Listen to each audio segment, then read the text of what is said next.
guest here at calmclass.com. This website is dedicated to one thing: to be able to give you a different mindset. To be able to stay calm in tough times is by changing how you think, because when you change how you think, it changes how you live. My name's Dwight Bain. I'll be your host through most of these lessons, but I'm really glad that you found us.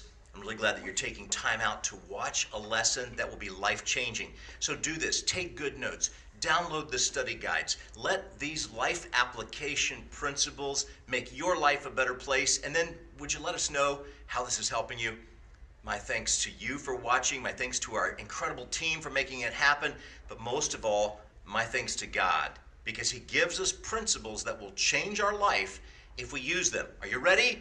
Let's get started. All right, let's have a word of prayer, and we'll take a look at our lesson. God, thank you for these friends and those that join us online at calmclass.com.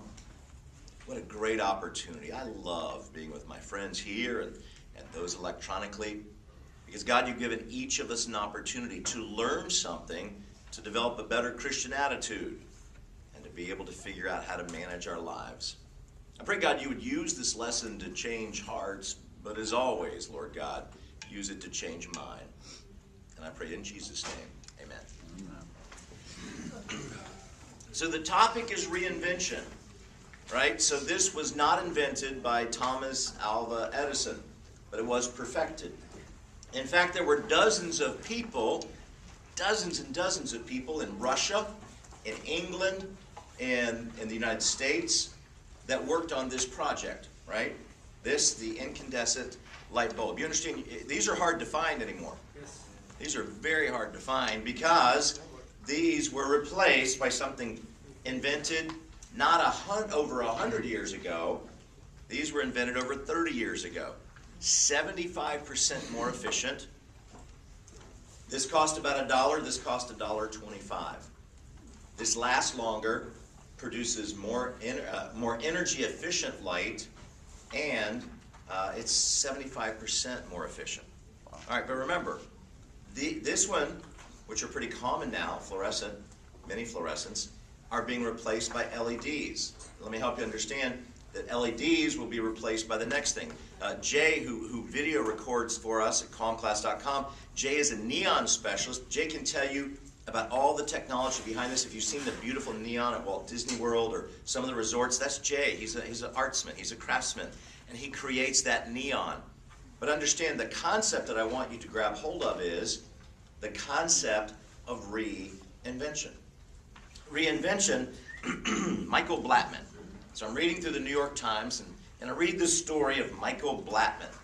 He was 58 years old, working at the University of Maryland. And they said, 58? Good luck with that. And they let him go.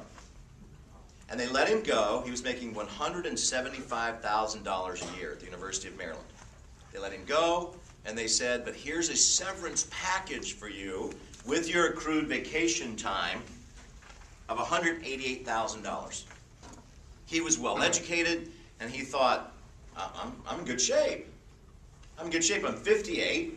They let me go from the university. I've got a lot of credentials. I'll just go work somewhere else.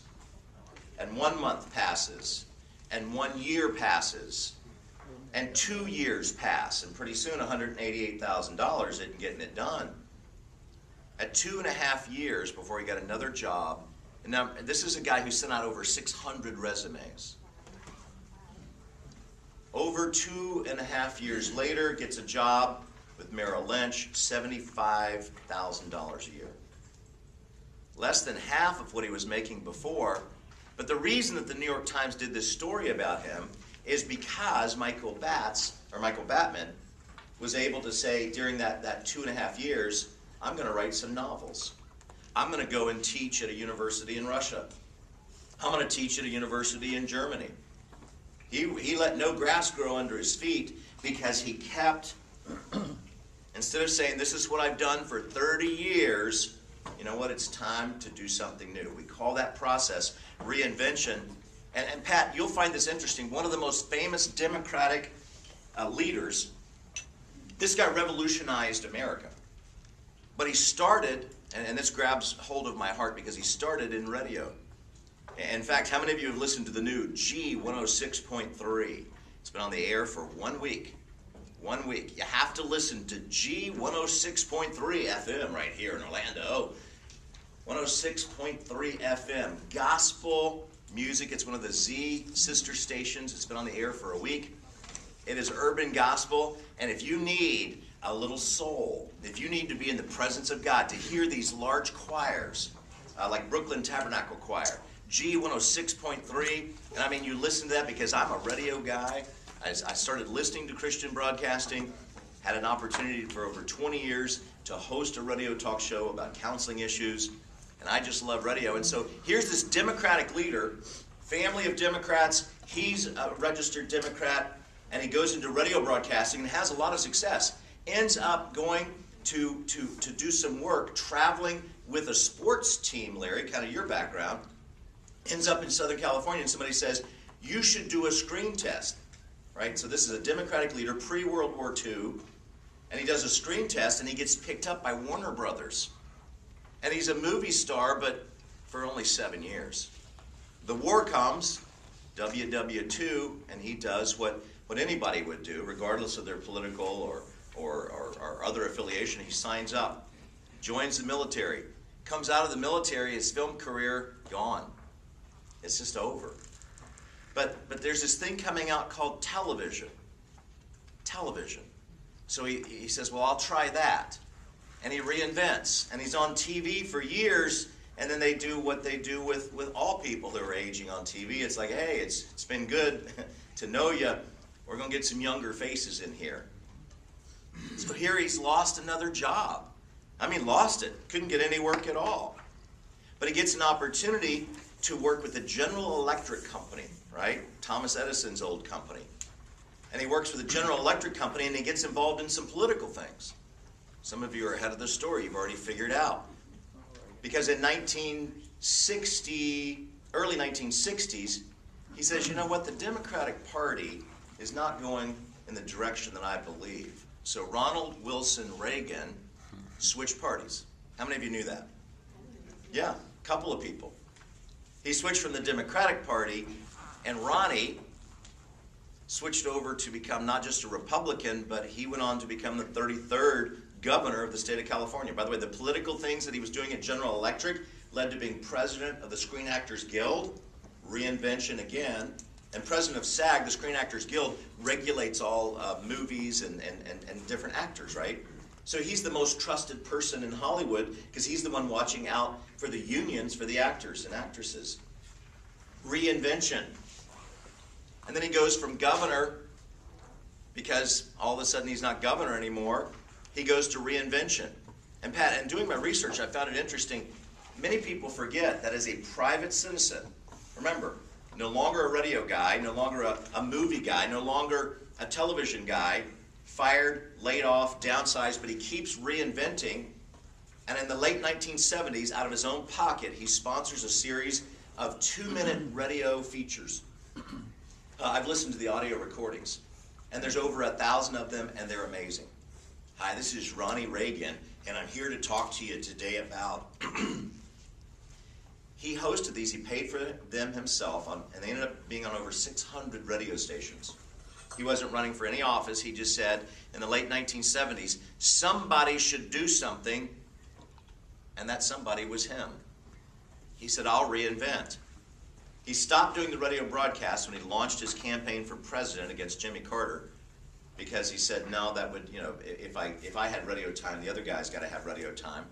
And understand, it was a long shot for him to win. He'd lost many times, but Ronald Reagan wasn't afraid to reinvent. So in your study guide, would you write down the question right on the cover, or write down the statement, don't be afraid to reinvent. Because if you don't reinvent, you get left behind. If you don't reinvent, you get left behind. And one of the things I love about Ronald Reagan, listen to some of the things that he said. The American dream is not that every man must be level with other men. The American dream is that every man must be free to become whatever God intends he should become. When he was running for his second term, which he won by a landslide as the 40th president of the United States, the issue of age came up. Here's what he said, I want you to know also, I will not make age an issue of this campaign. I'm not going to exploit for political purposes my opponent's youth and experience in reference to Mondale. He's so young and inexperienced. Listen to this one. Government is like a baby. It has an elementary canal with a big appetite at one end and no sense of responsibility at the other. It isn't so much that liberals are ignorant, it's just that they know so many things that just aren't so. A recession, again, these are all Reaganisms. A recession is when your neighbor loses his job. A depression is when you lose your job. And a recovery is when Jimmy Carter loses his job. That was in the campaign. You may remember in his first year as president, John Hinckley Jr. shoots him, almost kills him. He's conscious as they get him to the surgery, and he says to the surgeons as they're getting ready to operate on him to take the bullet out of his body, he said to the surgeons, "I hope you're all Republicans." And then listen to this one. Here's a guy who kept reinventing because he knew what he believed. Ronald Reagan said, "I've spoken of the shining city all my political life, but I don't know if I ever quite communicated what I saw when I said it. But in my mind, it was a tall, proud city built on rocks, stronger than the oceans, windswept, God-blessed, and teeming with people of all kinds. People who live in harmony and peace, a city with free ports, a city with commerce and creativity. That's how I saw it. That's how I see it still. And how stands the city on this winter night more prosperous, more secure, and happier than it was 8 years ago. But more than that, after 200 years, 2 centuries, America still stands strong and true on the granite ridge, and her glow is held steady no matter what the storm. America is a beacon. America is a magnet for the whole world. It's a place where people who must have freedom come for the pilgrims from all the lost places who are hurtling through the darkness to find their home." Now remember, he thought that about America when he signed up to fight in World War II. He didn't know he was going to be president. He didn't know he was going to be governor. He was just looking for a job. Remember? He lost his radio job. He lost his movie job. He had one hit as a movie, as an extra part. He said, "This is going to launch my movie career," and it never did. He made B movies.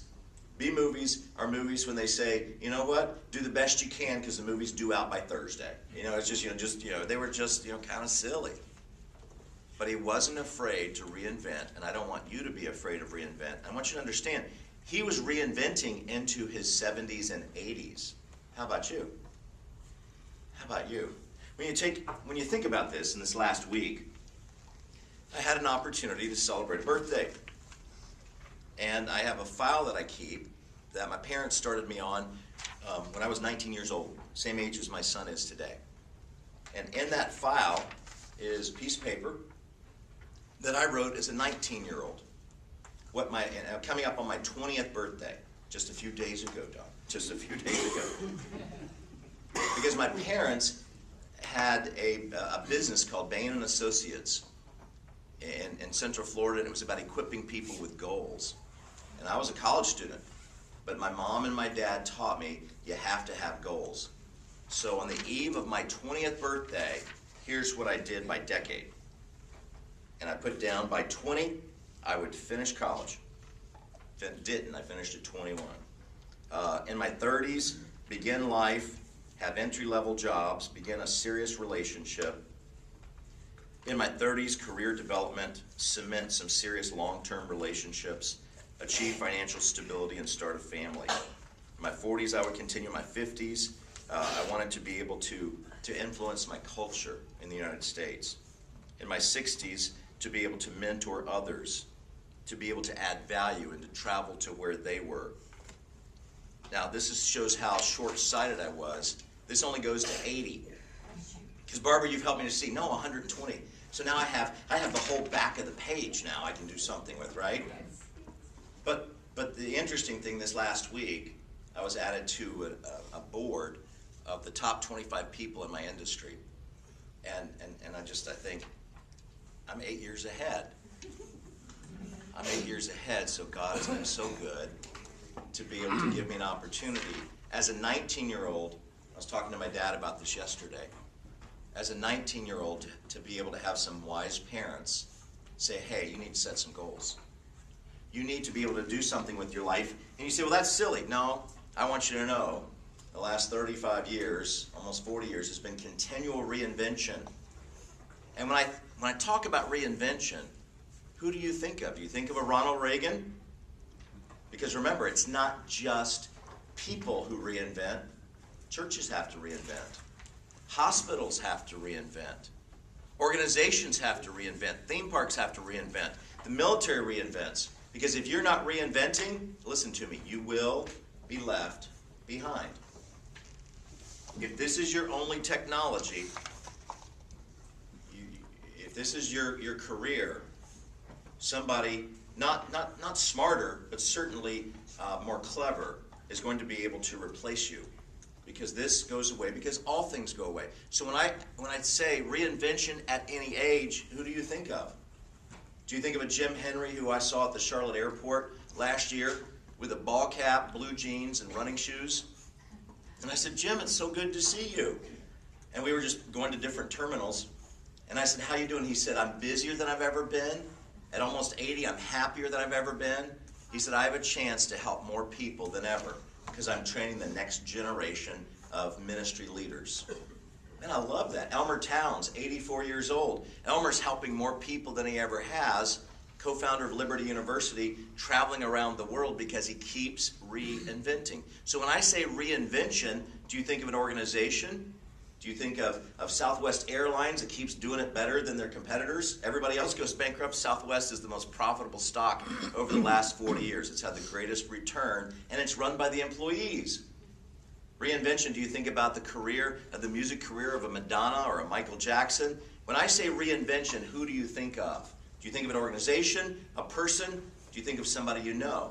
Let's take 5 minutes and talk about it. Go. Here's some basic principles I want you to know, because when you think about reinvention, people on my list, Winston Churchill, did not achieve remarkable success until well into his 60s. He kept reinventing because he failed so much. You, of course, have heard of Abraham Lincoln, who's failed so much. Mark Twain failed, and he had to keep reinventing. Benjamin Franklin invented so many things because he kept trying different things, an inventor. So when you see someone who's an entrepreneur just means they try a lot of things, right? When I take a look at this, here's some basic principles. Mike Murdoch said, unplanned hours will gravitate towards your weakness. Unplanned days are unproductive days. Unplanned days are incubators, watch this, for your greatest mistakes. Because how many times have we seen a celebrity or a professional athlete or even sometimes a religious leader, and because they're not focused on this, right? They're not focused on reinventing, so they're just kind of coasting, and God never designed for us to coast. King David. Yeah, King David. And I can think of some more recent examples as well. Because when King David stopped doing what kings do, King David found his character flaws were bigger than he thought. That's true for all of us. So you take a look at this, let me give you some principles about life. Here's what I've learned. Life isn't simple, it's fragmented. Life isn't simple, it's complicated. Life isn't simple, it's stressful. Life isn't simple, it's frantic. Life isn't simple, it's overwhelming. Life isn't simple, it's hard. It's hard. There are challenges to this thing called life. The Christian writer and co-founder of the Orlando Magic, Pat Williams, said, resign as general manager of the universe, since you don't have any control over that anyway. The only thing you have control over is your, what? Attitude. Christian attitude and life management. And life has challenges. Life is hard. Now, the Bible teaches us that there are predictable stages of life. Consider them as chapters of a book called The Life and Times of. You see the blank? Put your name in there. The Life and Times of, for me, it's Clinton Dwight Bain. They're predictable stages of life. Finding your purpose is really kind of simple, John Snyder said. You have to look into yourself, your history, and find out what you were made to do. Now, I gave you a sheet in your study guide, or if you're listening at calmclass.com, I hope you download the study guide, because there's a chart there that I found that was pretty interesting, Barbara. It was thinking more positive like you, because it said the life of the average American to age 90. And you see these different things on there? The week when you can drive in most states. when you take a look at this, your early years, your elementary school years, your middle school years, high school years, college, graduate school if applicable, your career years, the average amount of time a couple who divorces will stay together, average length of time somebody stays in a job. And it maps this out in terms of average life expectancy. And what I want you to do on your chart, if you're driving and listening to calmclass.com, do not attempt this while driving, but if not, figure out which week of the year and which season of life. So if you broke your life down into weeks, circle approximately where you're at. Approximately where you're at. This goes to age 90. So if you look on the left column, right, so I'm in the third quarter. If you look in the left column, it'll give you the year, and then across, it's the week of the year. Isn't that interesting? I thought that was really interesting. My sister turned me on to a speaker named Danny Johnson who said people have a tendency to consistently stop and start things, always looking for the next great opportunity, but never sticking it out and seeing it through to completion. They're constantly searching for a better business, a better opportunity, a better community, better training, better clients. They're not all in wherever they are. They don't prosper where they're planted, but instead they're constantly looking for the greener grass that's always tantalizing them. The grass may look greener, but I promise you, it's just as hard to mow, and it's just as hard to cultivate. Because the idea of reinvention is not to say, ooh, here's a bright, shiny, sparkly object.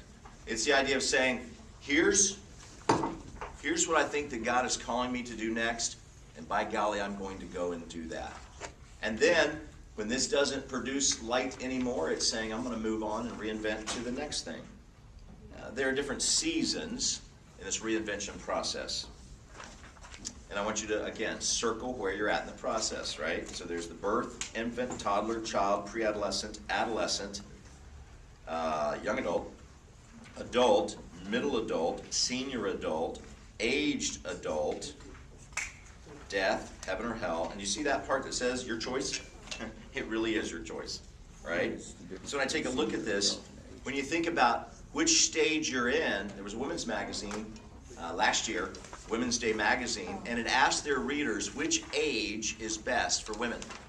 They surveyed over 1,000 of their readers who came back and said the age of 34. 34 was the best age for women. And I thought, well, there are plenty of people who would disagree with that because at 34, Barbara Walters was trying to find work.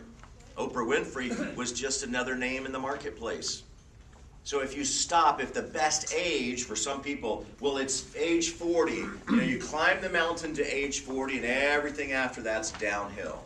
No, if you believe that, then every day after 40, you're giving up on life. No, the best age is when? Now. That's exactly right, Don. It's the only one we have control over. I saw a bumper sticker that said the highways of life are full of flat squirrels who could not make up their minds, right?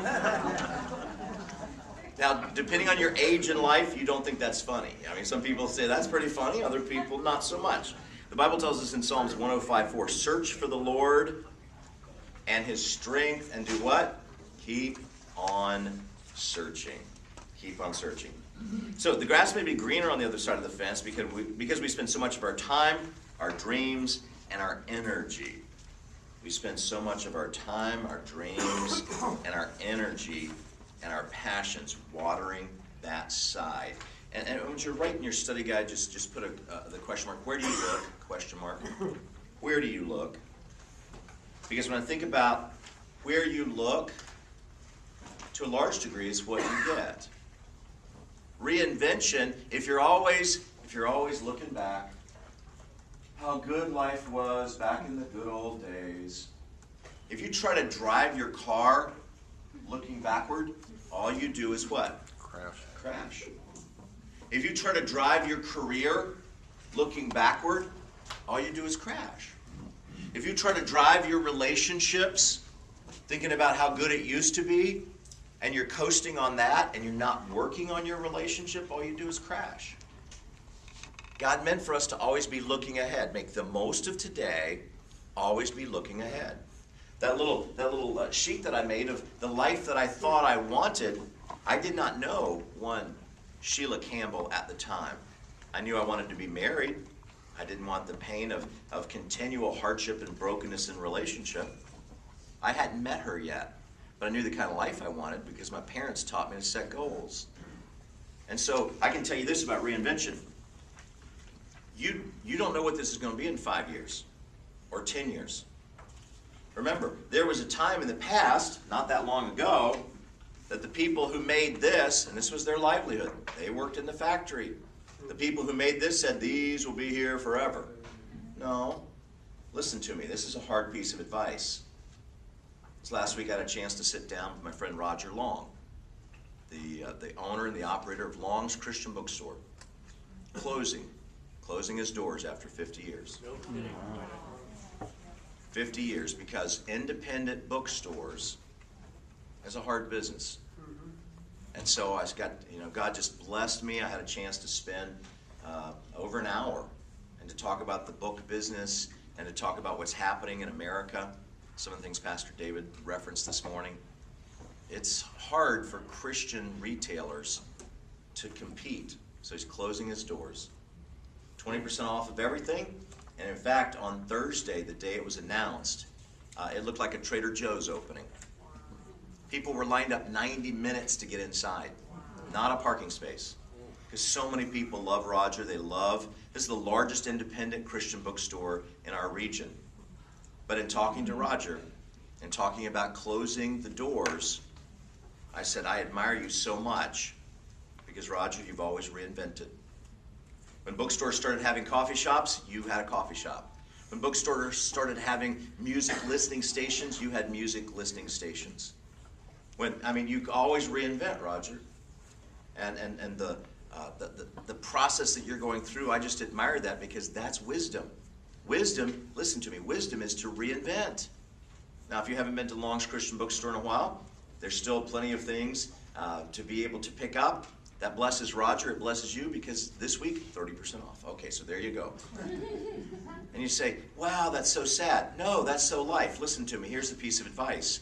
Everything ends. Everything. Every church will end.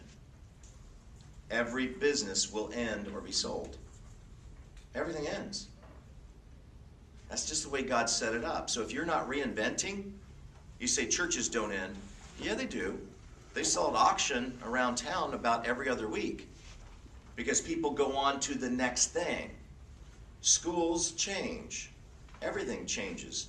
Sports dynasties like that enjoyed by the Orlando Magic. They come and they go. The New York Yankees.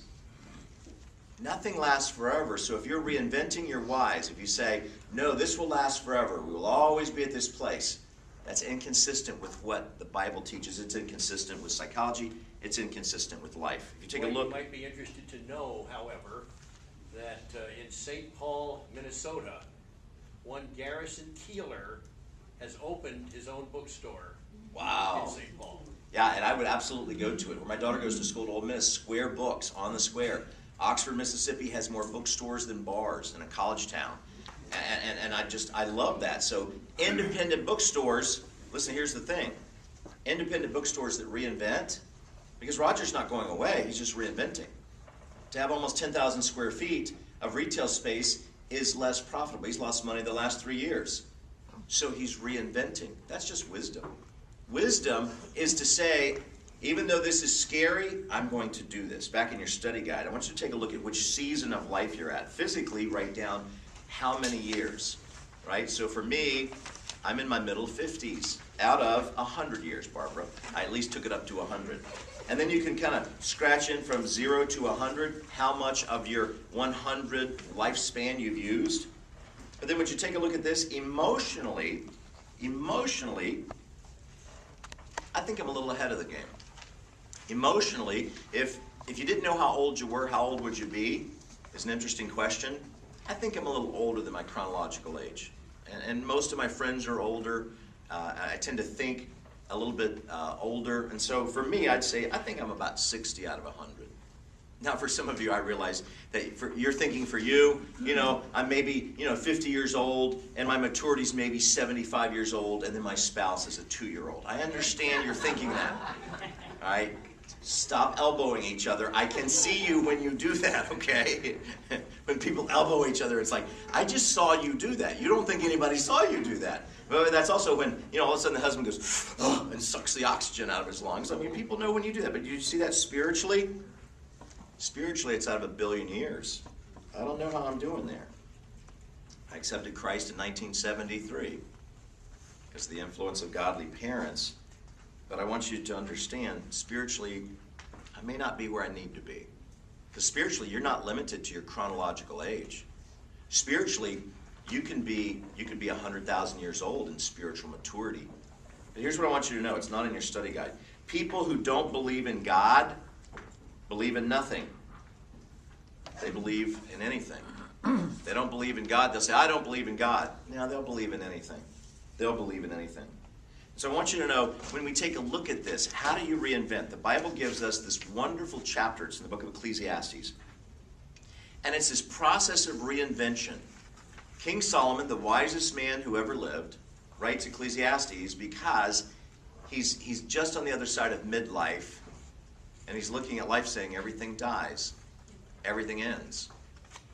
Just like there was a time in Orlando that this church did not exist, and some people down on Pine Street, actually some people from Oviedo, moved to this wild and woolly place called Orlando, and they said, we need to have a church that believes a certain way.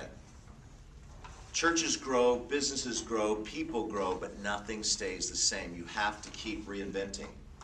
This church went through a crisis in the early 1980s because there were a group of people who said, there's not enough room in downtown. Orlando is growing. And in the 1980s and 90s and 2000s, Orlando's going to be a major city. And then there was another group of people in downtown Orlando who'd been there a long time, and they said, no, it's not going to get that big. Parking's not going to be a problem. And guess what? Some of those people have gotten big fights. Mike, you and Debbie remember that.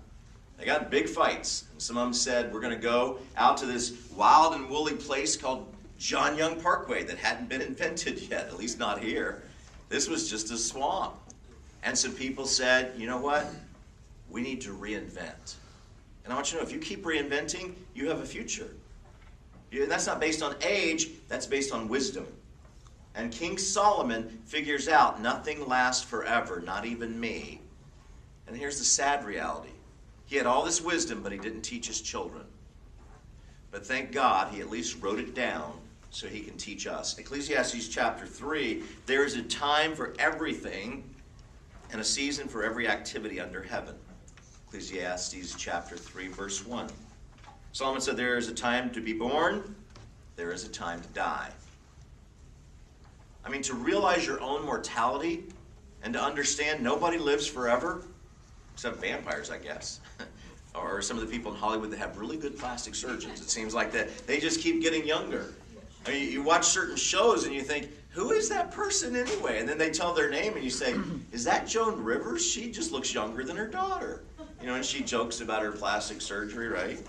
There's a time to be born and a time to die. George MacDonald, the Scottish leader, said, how strange this fear of death is. We're never frightened at a sunset. Sunsets are beautiful. A time to plant and a time to uproot. A time to plant and a time to uproot. There is a time to pull the plug on something and say, no, this is over. There's time to pull the plug. A time to kill, a time to heal. Proverbs 12:6, the words of the wicked are to lie in wait for blood, but the mouth of the upright shall deliver them. A time to tear down and a time to build. As I travel around town, it's interesting to see things being torn down, some older buildings to be recreated, reinvented, to see shopping centers that have been empty turned into churches or fitness centers. What are they doing? They tear things down. In fact, this happened in St. Cloud 2 days ago, a treasure hunt. In a building that was condemned, that had been there since 1918. And this building was condemned, and here's the interesting thing. It was condemned because it was so out of code, and the code enforcer people had placed fines on this property. It was purchased for $36,000, but it had fines and past due taxes of $511,000. over a 30-year period of time. So, and it looked kind of like just an old, some people call them crack houses. It wasn't in that bad a shape, but they called for it to be demolished so that the property could be sold and that it would benefit Osceola County and the city of St. Cloud. But there's buried treasure, right? And it's interesting, usually buried treasure in Florida, which accounts to billions of dollars in gold doubloons and in Spanish treasure. And in fact, Florida's been a place for a lot of pirates. If you've ever driven down International Drive and seen some of the T-shirt shops, right, you'll say the pirates still exist. Army matey, they're still taking advantage of people. No, this treasure was different. They haven't valued it yet, but they found over 2,000 silver coins. The newest was in 1964.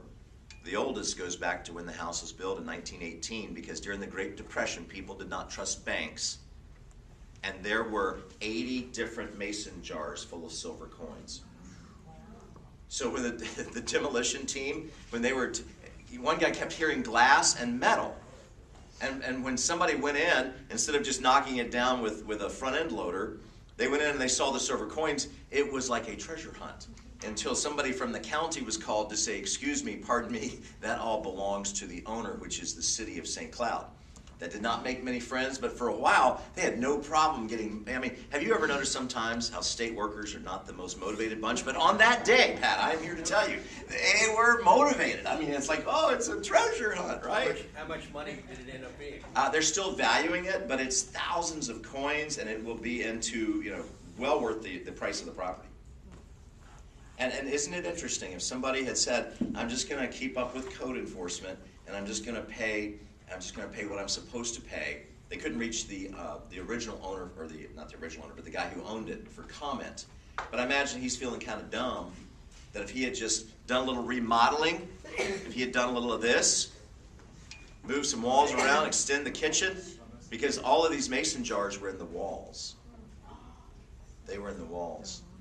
And if he had done, now, all of you right now, every person, every wife here who's wanted a bigger kitchen is saying, honey, I've got the solution. We will fund it with the money in the walls. Kitchens, you get more value out of your home with a kitchen improvement than any other part of your home, right? More than the swimming pool. Let's go back to our notes. There is a time to tear down. There's a time to build. There's a time to weep. There's a time to laugh. Charles Schulz from the Peanuts cartoon strip said, if I were given the opportunity to present a gift to the next generation, it would be the ability for each individual to learn to laugh at themselves. Listen to this. These are bumper stickers. Everyone has a photographic memory. Some just don't have film. The early bird gets the worm, but the second mouse gets the cheese. I almost had a psychic girlfriend, but she left before we met. Mind like a sealed trap, rusty and illegal in 37 states. And then I love this one. Experience is something you don't get until right after you actually need the experience. There's a time to laugh. There's a time to mourn. And to quote Kevin Bacon from the Footloose movie, there is a time to dance. There is a time to dance your shoes off. There's a time to scatter stones. There is a time to gather them. There's a time to embrace. There's a time to refrain. There is a time to search. And there is a time to give up. On that one, understand, there are some people who just keep trying certain things, and a good inventor knows there's a time to say this one won't work. Thomas Edison is remembered as someone who had tried thousands of ways with the incandescent light bulb, and that won't work, let's just get on to the next one. There's a time to say that won't work, let's get on to the next one. There's a time to keep, there's a time to throw away. Matter of fact, say to the cluttered hoarders at your table, just look at them and say, there's a time to throw things away. You know you've been wanting to say this. There is a time to throw things away. There is a time to tear, and there is a time to mend. There's a time to set a boundary. There's a time to go and heal a relationship. There is a time to be silent. Listen to me. There is a time to speak up. When I was talking to Roger last week and talking about some of the incredible persecution against Christians and Christian organizations, he said, because on some things, in 10 years or less, they may not even exist because they won't be legal to speak the name of Jesus Christ in certain places. He said, I hope you're wrong. I said, I hope I am too. He said, what would change that? I said, if we had leaders who were not afraid to speak up. I said, remember in the past, because I was preparing this, When Ronald Reagan came on the scene, some things were going in the wrong direction. And Ronald Reagan represented, I'm not afraid to speak up. Mr. Gorbachev, tear down this wall. There were hundreds of thousands of nuclear weapons pointed at the United States when he was elected. By the time that he left, they were dismantling all of that so that our children and grandchildren didn't have to live in fear of a nuclear holocaust. There is a time to love, there's a time to hate. Rick Warren said, I may be a product of my past, but I don't have to be a prisoner to it. There's a time for war, there is a time for peace. Look at Dag Hammarskjöld's quote. He said, a man who's at war with himself will be at war with others. You ever notice how some people are always fighting? It's because there's a fight going on inside of them. So here are 4 different ways to reinvent. Here we go, 4. Number 1, release. Release resentments, release regrets. You have to let go of the past. Release resentments and release regrets. Number 2 is to redirect. To redirect. The future belongs to those who see the possibilities before they become obvious. You have to redirect. You redirect from unbelief to belief. Listen to this one. This is the beginning of a new day. God has given me this day to use as I will. I can waste it or use it for good, but what I do today is important because I'm exchanging a day of my life for it. When you believe that, you don't waste days. To move from unbelief to belief, from trouble to trust. Instead of always looking for the bad, to be able to say, all right, I'm going to trust. To be able to move from immature to mature. You can do that.